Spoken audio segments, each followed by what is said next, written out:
Loki's episode 3 cleared so many things which are not only important for this series but for the complete MCU multiverse. Spoilers warning ahead, as this video contains not only a lot of callbacks and Easter eggs but reveals a lot about the Timekeepers. Before going ahead, please hit the like button and subscribe if you guys haven't already, as it keeps motivating me for creating more interesting videos like this. Hi and welcome to Super Duo, I'm Swapnil and here are all the details, callbacks and Easter eggs that I noticed in Loki's episode 3. Before we get started with the Easter eggs, let's talk about the key points from the episode.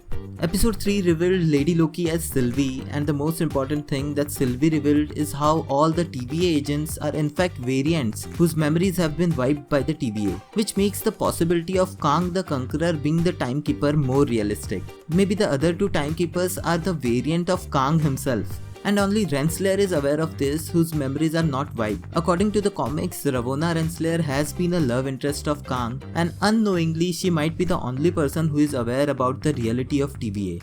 Okay, so let's continue with the Easter eggs now. So episode 3 begins with the flashback scene of Sylvie with the Hunter C20 sitting in a restaurant. The background music playing here is the song Demons of singer Hayley Kiyoko. And when we see Hunter C20, the lyrics from the song are, "Please excuse me, I've got demons in my head," which hints toward the fact that she has her mind controlled by a demon, which is by the way Sylvie. As in episode 1, the little girl also called her demon, and in this same episode we'll see that another lady calls both Loki and Sylvie demons. Next, we are shown the Roxcut warehouse from the last episode where Sylvie held C20 hostage. On the screen, we can see the TVA agents and Loki entering the year 2050. And here is a little callback which shows Loki looking at the sky while it's lightning. It's like he's hoping that his brother Thor might show up, as he used to after thunder in the sky. What's the matter? Scared of a little lightning?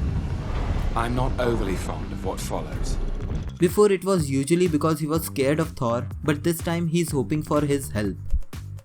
Cut to, we see Sylvie entering TVA office and trying to enchant a guard, which doesn't work. As we saw in the first episode when Renslayer explained Loki that magic doesn't work inside TVA. Then we see Loki following her through the time door, and before going after her, he goes for the daggers which he knew were in the lockers. And we get to see this nice daggers flip from him just like he did in Thor Ragnarok. Then Sylvie reaches the gold elevators and Loki stops her and asks to take his help, which she denies, and we get to see them fighting. It is noticeable that both their fighting abilities are similar, as they should be, because they are variant of the same Loki. Then Renslayer tries to stop them and Loki opens the time door to another planet. Here Sylvie tries to use the timepad device to send Loki back, but the device's battery is low and it doesn't work. Also here we see Loki using his teleporting power to appear behind Sylvie, which is a callback to how he killed Coulson in the Avengers movie. Want to find out?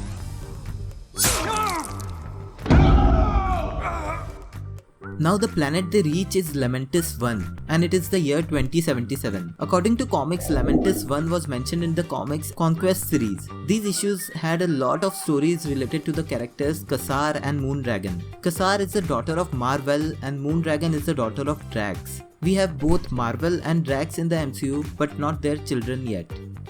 Next, they both come to a conclusion of not fighting one another until they find a power source to charge the device and get out of this planet before it gets destroyed. Also, Sylvie finally tells Loki to call her by her allies, which is Sylvie. According to the comics, Sylvie Lushton was a normal girl from Earth whom Loki gave his powers to create chaos. Having no idea about this, she thought that she was a Asgardian and tried joining the team of Young Avengers. Later she developed as an evil character and also named herself as Enchantress. So this character of Sylvie in the Loki series is definitely inspired from that, but I think the show is going to show us a mixture of a lot of things from the comics. Next, they reach a house of an old lady where first Sylvie tries to bully her and then Loki tries to manipulate her using his shape-shifting abilities. This is the same trick that we have seen Loki use multiple times before, like in the Thor Dark World and even episode 1 of Loki where he changes to Captain America. But that lady shoots them both using a blaster gun. This gun looks similar to Nova Corp's guns that we have seen in the Guardian of the Galaxy movies. Then they reach this train station to travel to the Ark as per the old lady's suggestion. And here we can see Loki using his shape-shifting abilities again to get into the train. The look and feel of this scene is similar to the movie Snowpiercer. We can see here that only the rich are getting the tickets and the poor are left behind. Just like Snowpiercer movie, also the guards' uniforms match. One more Easter egg is the names of the two guards who Loki and Sylvie interact with. They are named Private Hudson and Corporal Hicks. This is a nice callback to the 1986 movie Aliens, which had two main characters named the same. And then while in the train, Loki asks Sylvie to sit on the other side as he doesn't want to travel sitting in the opposite direction of the train's movement. If you have traveled in train, you must understand how sometimes it's so awkward sitting in the opposite direction where the train is moving to. So this was a fun moment to see how even Loki is affected by this. Further in their discussion, Loki asks Sylvie if someone is waiting for her at the end, and she says yes, maybe a postman. This might be a reference to the great Stan Lee, whom we have seen in so many cameos in MCU movies, as he was also shown as a postman in the movie Captain America Civil War. Then Sylvie asks the same question to Loki if there is a princess or maybe prince waiting for him, and Loki replies by saying a bit of both, which is a confirmation that Loki's character in MCU is bisexual. Loki from comics is already a fluid sexual character, and in the future movie Thor Love and Thunder, Valkyrie's character is to be shown as bisexual or gay. But by showing Loki as a bisexual character, MCU has already proved that they respect sexuality of all communities, just as we all should too. Then Sylvie takes a nap, and when she wakes up, we can see Loki singing with other people in the train. The language he's singing in is a mixture of Latin and his native language Asgardian. Before this, we have also seen Wanda singing in her native language Sokovian in WandaVision. Also, another Easter egg here is that Tom Hiddleston actually speaks Latin very fluently. Then Loki breaks his glass on the floor because he wants another drink. This is a callback to the Thor first movie, in which we saw Thor doing the same thing, as it's an Asgardian tradition. I know, it's great, right? When the guards find that they don't have tickets, Loki and Sylvie fight with these guards. In this fight, Sylvie uses her headgear as a weapon. We have seen Loki use his headgear as a weapon in Thor Ragnarok. But drunk Loki is overpowered and thrown out of the train, and Sylvie jumps behind him as he has the temp pad. And they realize that due to the fall, the device is damaged and now they can't leave this planet at all. In rage, Sylvie releases an energy which resembles to how Wanda released her chaos power in WandaVision.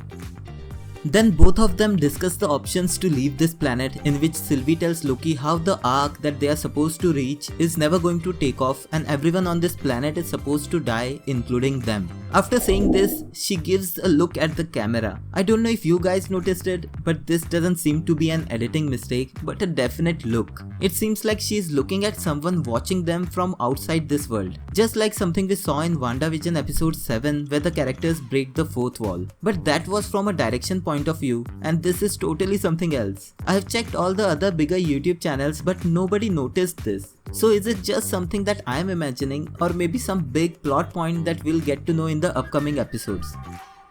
Then they decide to hijack the Ark and make it take off before the apocalypse. While walking towards it, they discuss and Sylvie explains how her enchantment magic works. She talks about how sometimes it is difficult to control some strong minds like Hunter C-20. She had to dig into her deeper memories when she did not work for the TVA. Loki is surprised at this as he thinks that TVA created each worker themselves. But Sylvie corrects him that this is a lie and all TVA workers are variants just like both of them. When they finally reach the Ark, they try to fight the guards who stop them from entering it. This whole scene is shot like it's an uncut scene and the lighting of the scene looks amazing. In this fight, we can see Loki stopping a column from falling on them using his telekinesis powers. Some theories on the internet suggest that Loki had taken the time stone from Casey's drawer in episode 1 and used it to undo this, but I believe that is not true. If he had the time stone, he would have used it in the beginning when they reached this planet. So finally, when the Ark is destroyed, they are left stranded and we can hear a background music which is a 1957 country music named Dark Moon by the singer Bonnie Guitar. And this is where the episode ends. But in the credits of the episode, we can see the photos of Loki and Sylvie which were taken on the planet Lamentis 1. This brings me back to that look from Sylvie when she looks at the camera directly. Maybe this is something, and probability is that all the TVA and this universe exist inside the quantum realm, and everything here is controlled by Kang the Conqueror. And Sylvie knows about this and she's been trying to unwrap everything, taking Loki's help. Although this is what I believe, and if you guys have some other theories, do let me know in comments. So did you guys catch any other Easter egg or cool reference that I totally missed? Or you have a better theory than the one I mentioned above? Tell me everything in the comments below. I am excited for the 4th episode of Loki series, and I'll be coming up with another breakdown video next week, so make sure to subscribe to Super Duo. If you liked this video, please give it a thumbs up and keep supporting. Thank you for watching this video. I am Swapnil and you were watching Super Duo. See you guys in the next one.